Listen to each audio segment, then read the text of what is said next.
Magandang umaga po sa inyong lahat. Ako po si Stanley Serendon. Ito po ang aking talumpati tungkol sa Article 2, Freedom from Discrimination.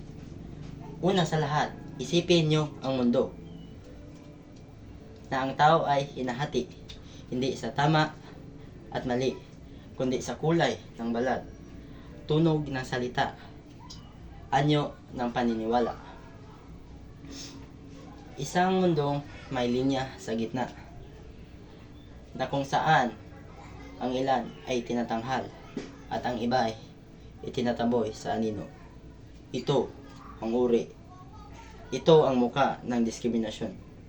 Ngunit ang dignidad ng tao ay hindi nababawasan dahil sa lahi, kasarian, wika, reliyon, opinyon o pinagmulan. Iisa ang ating halaga. Iisa ang ating dangal. Bilang kabataan, hindi tayo tagamasid lamang. Tayo ang tinig sa silid-aralan at ang konsensya ng kinabukasan.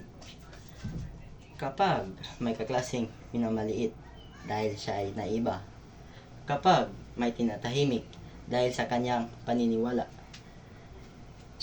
kapag may inaapi dahil sa kanyang pinanggalingan, tayo ang unang dapat tumayo.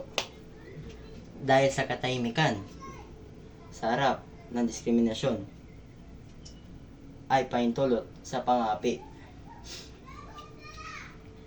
Kaya't piliin natin maging ilaw, piliin natin maging tinig, piliin natin igalang ang pagkakaiba. Hindi sa sigaw ng galit, kundi sa tapang ng pag-unawa. Hindi sa paghiwalay, kundi sa pagkapantay-pantay. Hindi. At kapag ang bawat tao ay iginagalang, doon nagsimula ang tunay na katarungan. Maraming salamat po.